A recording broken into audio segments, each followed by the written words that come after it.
제가 성탄을 준비하면서 저와 여러분이 정말 새롭게 생각해야 될 것 중에 하나가 뭐냐면, 여러분 정말 예수님 다시 오심을 기다리고 있습니까? 우리가 예수를 믿는다고 하지만은 정말 오실 것 같아요. 그래서 주님 어서 오십시오, 이런 마음이 우리 속에 있습니까? 반신반의하는 분들이 많죠. 마찬가지로 예수님도 요즘 우리의 모습처럼 예수님 당시에 이미 그것을 생각하신 것 같아요.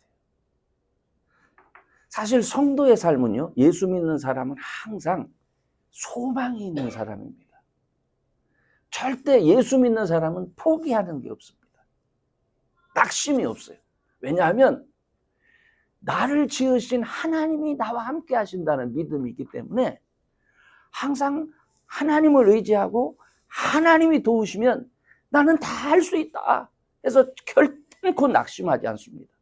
절망적인 환경에 있다면 아마 하나님께서 나를 이와 같은 환경 가운데 놔두시는 이유는, 이와 같은 환경을 용납하게 하시는 이유는 이유가 있을 것이다. 그래서 그런 환경 가운데서도 절대 낙심하지 않고 하나님 앞에 기도하며 자기의 꿈을 이루어 갑니다. 그런데 예수님께서 오늘 뭐라고 말씀하시냐면, 내가 다시 이 세상에 올 때에 그런 믿음을 내가 찾을 거야. 이 말이 뭡니까? 내가 다시 세상에 왔을 때에 진짜 내가 그런 모임 찾을 수 있겠니, 세상에서? 예수님 그렇게 말씀을 하시는 거예요. 그래서 이 말씀은요, 우리가 교회 생활을 하는 우리들에게, 또 저와 여러분에게 질문하게 합니다. 내가 가진 믿음은 그럼 어떤 믿음일까? 그냥 예수님을 믿는다고 하고 교회에만 나가는 믿음일까? 그죠? 좀 허전하잖아요. 그죠? 그러니까 종교 생활, 많은 사람들이 생각하는 그런 종교 생활의 하나로 그렇게 생각하고 가는 건 아닐까? 우리는 이미 예수님을 믿고 있는데 예수님은 우리한테 다시 한번 질문하는 거예요. 너희들 정말 하나님 찾는 믿음 있니? 이걸 묻는 거예요. 오늘 본문을 다시 한번 제가 여러분한테 설명하려고 합니다. 불의한 재판관, 그리고 한 과부에 대한 비유. 예수님도 이거 어떤 사실을 얘기하는 거 아니에요. 내가 예를 들어서 설명할게 하면서 예수님이 말씀해 주신 거예요. 재판관은요, 옛날이나 지금이나 아주 중요한 사람이에요. 그죠? 이 재판관이 부정하면 정말 그 세상 대책 없습니다. 오늘날에도 이 법정에서 이렇게 재판하는 거 보면 이 재판장이 얼마나 근엄하게 앉아 있는지 모릅니다. 그죠? 빠르게 판단하기 위해서 보통 사람들처럼 함부로 말하지도 않아요. 가만히 잘 듣습니다. 증거물 있느냐? 증거물 갖고 와라. 그 증거물 탁탁 채우고, 그 사람이 말하는 것이 정말 법을 위반한 만큼 잘못된 것이 있는지 상세하게. 그렇게 하는 이유가 뭐죠? 정말 억울한 일은 없을까 하는 이런 것 보기 위해서입니다. 그러니까 어느 쪽에 치우침이 없이 정말 시시비비를 가리기 위해서 그렇게 합니다. 이런 일을 하는 사람은 하나님 앞에 진실해야 돼요. 근데 만약에 재판관이 누구한테 매수를 당하고 그리고 돈을 좋아하고 그러면 이거 골치 아파집니다.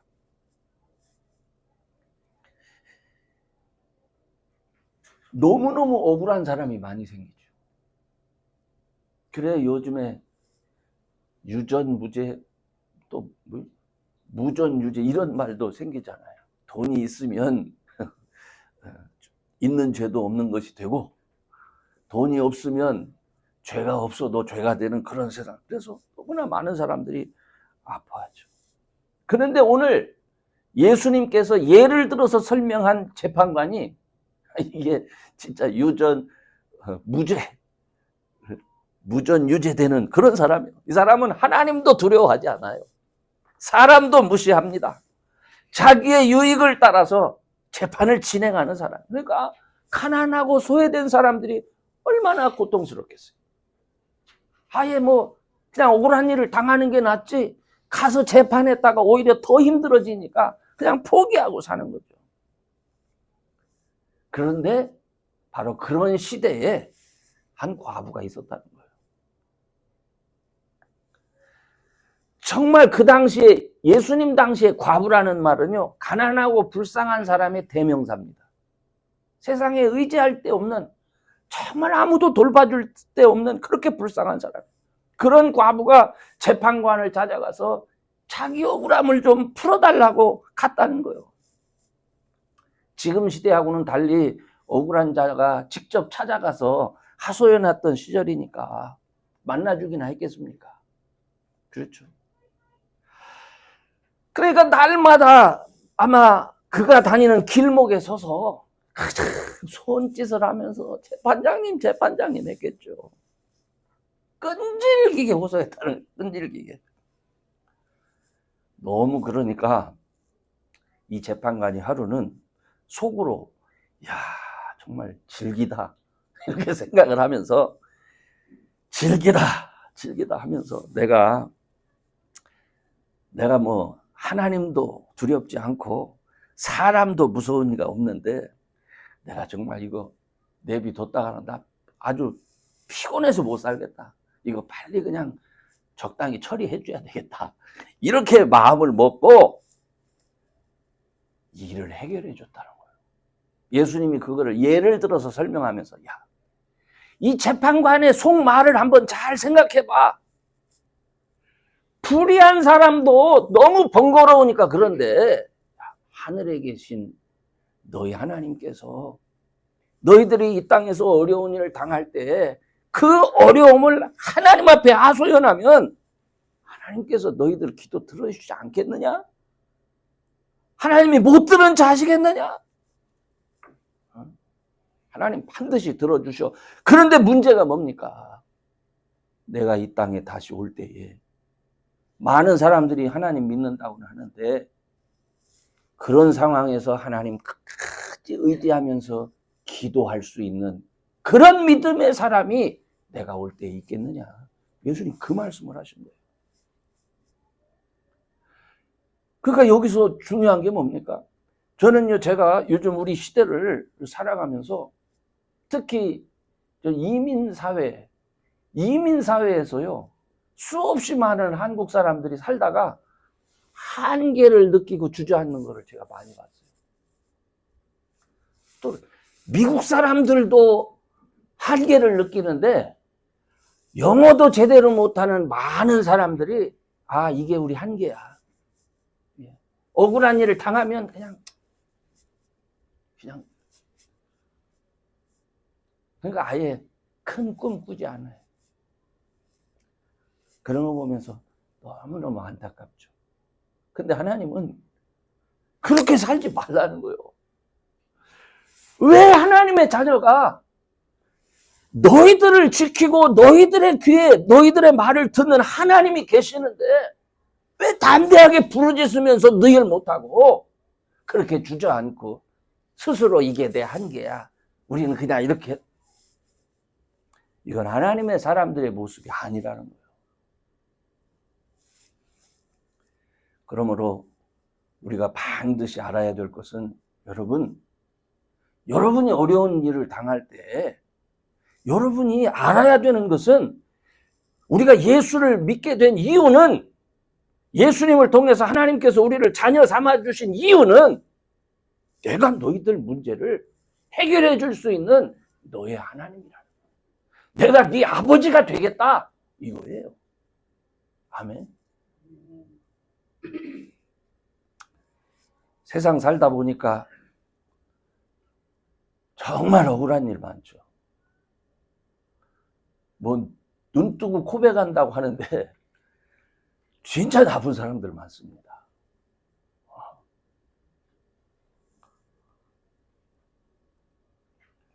죄를 뒤집어 씌우는 것도 봤고요. 이건 실제로 그냥 제가 경험한 세상이에요. 제가 지금 얘기하는 거예요. 모함해가지고 그 모함을 막 진짜로 만들어서 사람을 궁지에 막 몰아넣는 것도 제가 봤어요.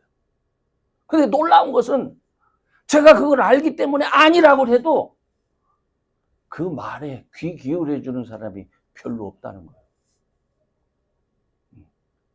내가 증인으로 쫓아다니면서 아니라고, 이 사람 결백한 사람이라고 그렇게 얘기를 해도 안 들어줘요.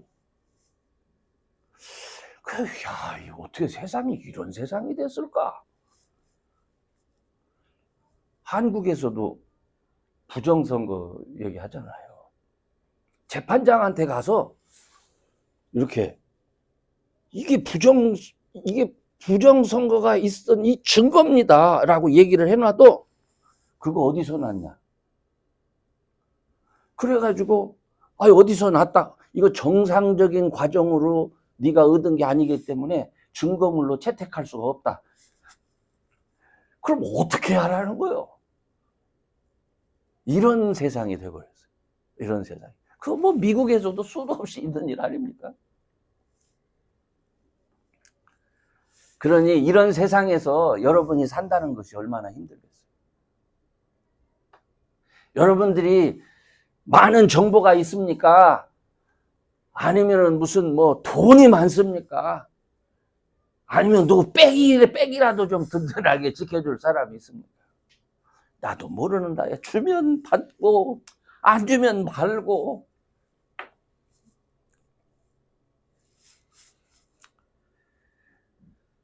그러니까 어쩌면 여러분들도 여러분이 알지 못하는 사이에 그러려니 하고 사는 아마 그런 것이 일상이 된 사람들인지도 모르겠습니다. 체념하고 사는 거예요. 한 거 할 힘도 없어요. 산다는 게 이런 건가 보다 하고 받아들이는 삶이 된지도 몰라요. 그런데 여러분, 하나님은요, 하나님의 백성에게 늘 뭐를 요구하시냐면 꿈을 꾸라는 거예요. 큰 그림을 그리라는 거예요. 내가 너와 함께 하니까 체념하고 낙심하는 사람 되지 말고 기도하며 내 자녀답게, 그러니까 말씀을 읽으며 하나님이 하신 일을 보면서, 하나님은 홍해도 갈르신 분이고 광야에서 만나도 내려주시는 분이고 광야에 메추라기도 내려주신 분이다. 그러니까 어떤 상황에서도 하나님의 도우심을 구하면서 절망하거나 낙심하지 말고 큰 꿈을 꾸면서 기도하며 믿는 자답게 살라는 거예요. 아멘. 하나님을 두려워하지 않고 사람을 무시하는 세상에서 어떤 사람이 큰 꿈을 꿀 수가 있겠어요? 어떤 사람이 큰 그림을 그릴 수가 있어요? 그런 시대에는요, 믿음의 사람만이 그릴 수 있는 거예요. 세상이 어떻다 할지라도 내가 믿는 하나님은 이 일을 가능케 한다 하는 믿음이 있는 사람만 그렇게 할 수 있는 거예요. 블레셋과 이스라엘이 전쟁터에서 만났습니다. 블레셋 장수 골리앗이 왔다 갔다 하면서 덤빌 놈 있으면 나와보라는 거예요. 사울왕으로부터 시작해서 모든 이스라엘 사람들이 기가 줄여서 아무것도 못해. 뭐 전투한다는 건 생각도 못하는 거예요.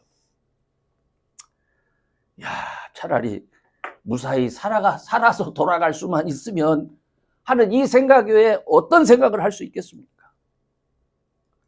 그런데 그 자리에서 무사히 살아 돌아갈 수만 있으면 하는 생각만 있는 그런 상황에서 한 소년이 등장합니다. 다윗이 등장해서 하는 말이 내가 나가서 싸우겠다는 거예요. 이거 기가 막힌 거 아닙니까? 아니, 투구를 쓰고 갑옷을 가지고 검을 가진 용사들도 나가서 벌벌벌 떨고 있는데 이게 지팽이 하나 들고 온 목동이 나와서 그것도 어린 소년이 싸우겠다고 하니까 이거 기가 막힌 얘기 아닙니까? 야, 네가 그런 의협심, 그런 마음은 그래 가상하다. 근데 여기는 어린애 놀이터가 아니야. 지금 싸움터야. 너 그러지 말고 얼른 집에 가라. 그때 이 어린 소년 다윗이 하는 말이 있어요. 내가 어릴 때부터 틀에서 목동으로 양을 칠 때 사자와 이리떼들이 공격해서 양들을 잡아갔다는 거예요. 그때 내가 그 양들을 지키기 위해서 하나님을 의지해서 싸웠다는 거예요. 그래서 사자의 입에서 물고 있는 양을 내가 꺼냈다는 거예요. 사자와 이리떼도 내가 잡았는데 내가 못 싸우겠느냐는 거예요. 나 나가게 해달라. 그래서 나가서 다윗이 골리앗과 싸운 겁니다. 너는 네가 의지하는 창과 칼을 의지해서 나한테 오지만 나는 네가 조용하는 하나님의 이름으로 내가 나간다 하면서 그 어린 다윗이 나가서 뭘로? 칼과 창으로 이긴 게 아니에요. 돌팔매질하는 물레를 가지고 죽인 거예요. 저는 그 모습을 보면서 그렇구나. 아무리 어려운 상황이라도 믿음의 사람은 하나님과 함께라면 이길 수 있습니다. 하나님과 함께라면 해낼 수 있습니다. 지금은 지는 것 같지만 내 믿음이 시련을 통과한 이후에는 반드시 하나님께서 나로 하여금 하나님의 사람으로 믿음의 사람으로 축복하실 줄로 믿습니다. 이런 믿음이 저와 여러분에게 있어야 되는 거예요. 아멘? 그래서 여러분 2024년 한 해 동안 정말 수고했습니다. 그런데 하나님, 내가 정말 간신히 버텼습니다. 간신히 버텼습니다. 이렇게 여기는 한 해가 되면 안 돼요. 하나님, 2024년에 내가 그린 그림, 내가 꾼 꿈, 내가 완료하지는 못했지만 하나님 믿음으로 하나님 의지해서 계속 나아가겠습니다. 하나님 나를 축복했어요. 하나님 나를 이기게 해주세요. 하나님 나를 완성케 해주세요. 끈질긴 기도가 있어야 돼요.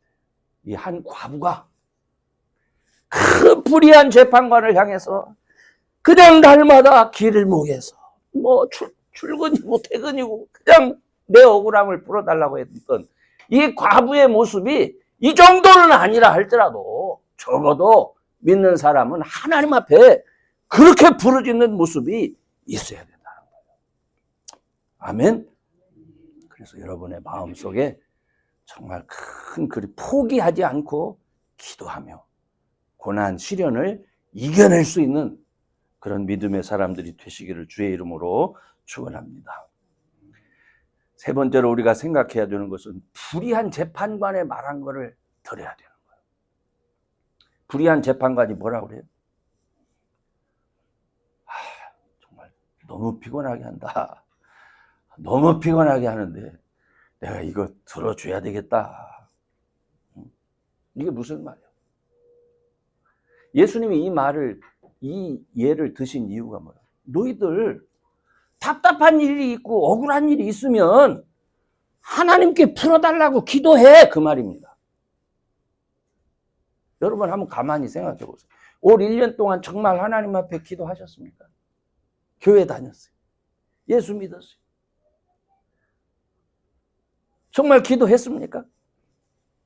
예수님이 다시 이 세상에 오실 때에 내가 이런 믿음이 있나 찾을 거야, 예수님이 하신 말씀이에요. 너희들에게 정말 이런 믿음이 있는지 내가 찾아볼 거야. 시간이 지나면 지날수록 이렇게 기도하는 사람은 분명히 사라질 거다. 내가 이 세상에 올 때에는 이런 기도의 사람을 내가 과연 찾아볼 수 있겠는지 정말 나도 궁금하다 하는 그 말씀입니다. 여러분 한번 생각해 보세요. 오늘 저와 여러분이 살고 있는 삶의 환경은 세계에서 1등입니다. 그죠? 잘 살고 있습니다. 먹을 거, 입을 거, 잠자는 거 최고입니다. 제가 어렸을 때를 생각하면 정말 최고입니다. 다른 나라와 다른 대륙에서는 지금 우리와 같은 시간을 살면서도 굶주리는 사람이 많습니다. 굶어서 죽는 사람도 많습니다.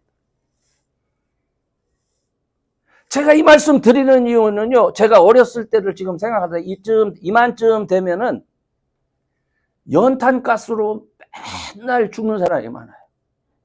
동네에서도 가스 먹었대 해가지고 바깥에다 내놓고 동치미 국물 없어 해가면서 가서 먹이면서,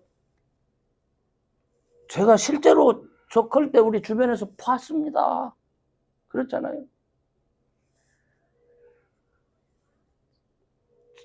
자동차? 자장구만 있어도 그런데 그 어릴 때 제가 교회에 가잖아요. 정말 기도하는 분들 만났습니다. 죽기 살기로 하나님 살려주세요. 하나님 살려주세요. 죽기 살기로 자녀들을 위해서 기도하고 당장 먹을 쌀을 위해서 기도하고, 그렇죠? 아픈 사람을 위해서 합심해서 기도하고. 교회? 지금은 교회가 대궐 같죠? 그때는요, 가만히 까는 데도 많았어요. 천막도 많았고, 거기에 앉아가지고 온갖, 그게 뭔지도 모르겠어요. 들쳐 쏘고리고 앉아. 목회자들이나 교회 직분자들은 하도 기도해서 소리를 지르면서 기도해가지고 쉰 목소리가 많았어요. 그냥 지금처럼 보통 목사님들 이런 목소리가 아니에요. 대부분 할렐루야, 대부분 다 그랬어요. 그들이 기도했던 이유가 뭡니까? 하나님, 내 새끼들 오늘 하루라도 먹게 해주세요. 굶주림을 위해 그거 기도했어요, 여러분. 실제로 우리 어릴 때는요, 주변에 굶는 사람 많았습니다. 밀가루로 아주, 지금도 우리 박 집사님 이렇게 연세가 되신 분들은 밀가루 보기만 해도 싫어하는 분들이 많습니다. 나는 질린다, 질려 아주. 아침도 밀가루, 점심도. 그렇지만 어떤 사람은 그렇게 먹는 것도 은혜야 하는 사람이 있죠. 못 먹은 사람이 많으니까. 학비? 우리 박 집사님 그러잖아. 한 번도 학비를 내본 적이 없다잖아요. 그죠? 실제로 그런 사람 많이 있어요. 육성회비, 기성회비. 저도 생각이 나요. 요만한 봉투에다가 많았어요. 도무지 자녀들을 키울 수 없으니까 하나님 보호해 주시고 지켜주세요. 그러면서 꼭 붙이는 기도가 있어요. 하나님 제발 머리가 될지언정 꼴이 되지 않게 해주세요. 이래가면서 기도했어요. 삶의 모든 게 기도를 통해서 이루어졌습니다. 병원도 없었고, 있다 해도 돈이 없어서 못 갔어요. 아프면 기도하는 거예요. 요즘 시각으로 생각해보면 뭐 기도한다고 다 됩니까? 이렇게 핀잔받을 정도로 그 시대는 다 기도만 했어요. 뭐 방법이 없는데 어떡합니까? 그런데 놀라운 것은 다 살아서 지금까지 왔다는 거예요. 무엇 때문에? 뭐가 우리를 살렸고, 뭐가 우리를 부유케 했고, 뭐가 우리로 하여금 자녀들을 교육시킬 수 있어서 세울 수 있게 했느냐는 얘기죠. 그렇죠? 이 본인이 여기 앉아 있어서 내가 좀 그런데, 제가 개척을 하는데 우리 애가 와가지고 저를 학원을 보내달라는 거예요. 자기도 한번 1등을 한번 해봐야 되겠다는 거예요. 아이고 참, 1등을 해보겠다고 학원을 보내달라고 하는데, 그래서 한번 가서 물어봤어. 학원비가 얼마나 되는지. 개척교회 목사가 그때 교회에서 80만 원을 받는데, 아니 학원비가 과목당 20만 원을 달라고 하면 나는 뭐 먹고 살아, 그죠? 그래서 내가 한 말이 있어. 야, 그냥 1등 안 해도 돼. 그냥 요 정도면 됐어. 그게 아버지가 할 말은 아니지, 그죠? 예. 네. 근데 실제로 제가 그랬어요. 야, 1등 안 해도 돼. 마음 아픈 얘기죠, 마음 아픈. 난 우리 애들한테 1등 하라 소리를 해본 적도 없어요. 네가 아무리 잘해도 1등 하려고 하지 마. 2등만 해.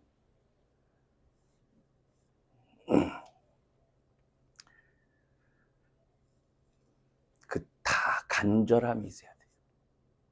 하나님, 내 힘으로는 할 수 없지만, 나는 실제로 할 수 없고, 나는 실제로 능력 없지만, 하나님 도와주세요. 하나님이 해주셔야 됩니다. 저는 여러분의 생활 속에 아무리 우리가 부유하다 할지라도 이 부유함에 취해가지고 배가 부르니까 아유, 이대로 족하다. 여러분, 하나님은 이대로 족하게 여러분을 만드신 분이 아니에요. 내 나이가 이렇게 들었는데, 내가 이렇게 몸이 병들었는데, 얘 병이 있으면 어떻고 몸이 좀 나이가 있으면 어때? 여전히 우리에게는 믿음 안에서 비전을 가질 수가 있는 거예요. 나를 통해서 하시고자 하시는 큰 일, 아멘? 그것이 기도를 통해서 이루어지는 거예요. 기도를 통해서 이루어지는 겁니다. 간절하게 기도하는 삶 속에서 주님이 원하시는 그런 믿음이 여러분 속에서 발견되기를 바랍니다. 됐어. 아니, 과부가 간청할 때에 그 재판관이 속으로 한 말 한번 기억해봐, 너희들.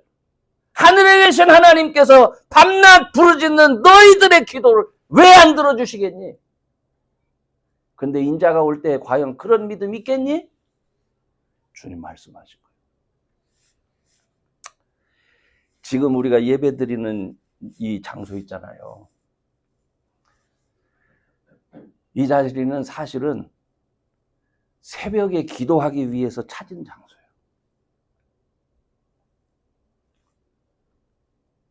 기도도 이게 참 기가 막힌 얘기지 않습니까? 교회는 많은데 새벽에 기도할 데가 없어요. 미국 교회는 문 걸어 잠그고 기도한다고 하면은 전기세 나오니까 안 빌려줘. 목사님 아니요. 이거 사실이요. 새벽에 기도할 데가 없어. 그래서 이 장소를 찾아서 계약을 한 것이 지금 1년 6개월이 지났어요. 이 기간 동안에 화요일에서부터 토요일까지는 주변의 목사님들이 여기 나와서 함께 기도하고, 월요일만 저희 부부만 나와서 기도하고 있습니다. 주님께서 찾는 그런 믿음의 진원지가 될 수 있기를 소망하면서 기도하고 있어요. 근데 기도하는 사람이 없어요. 기도하려고 하지도 않아. 제가 속으로 하나님, 이 옛날 시골 사투리로 배지가 불러가지고 이놈들이 배지가 불러서 하나님도 안 찾습니다. 과부가 자신의 억울함을 풀기 위해서 강청하듯이 여러분 세상 환경에 짓눌려서 체념한 대로 살지 마시고 나사렛 예수 이름 의지해서 하나님께 나아가시고 하나님께서 주시는 큰 꿈을 좀 그릴 수 있는 사람 되시기를 바랍니다. 아멘. 여러분, 우리 치과를 개업할 사람도 있는데 그냥 치과 개업해서 알콩달콩, 아니, 어떤 사람은 치과도 전 세계를 바라보고 있어요. 온 세상, 하나님이 나를 쓰시면 이 세상 모든 곳에, 내 발 닿는 모든 곳에 가서 선교하겠습니다. 이런 틀을 마련해 주세요. 눈을 좀 크게, 뮤직 스쿨, 페어팩스 조그만 동네에서 딱 먹고 살만할 정도로 내가 살게 해주세요. 왜 그렇게? 이 하나님 찬양을 크게 많은 사람들에게 할 수 있게 해주세요. 기도하며 꿈을 꾸시기 바랍니다. 그리고 강청하시기 바랍니다. 아멘. 그래서 날마다의 삶이 여러분, 나 그냥 이대로 살게. 아니, 기도하는 삶이 되시기를 바랍니다. 하나님 나 고쳐주세요.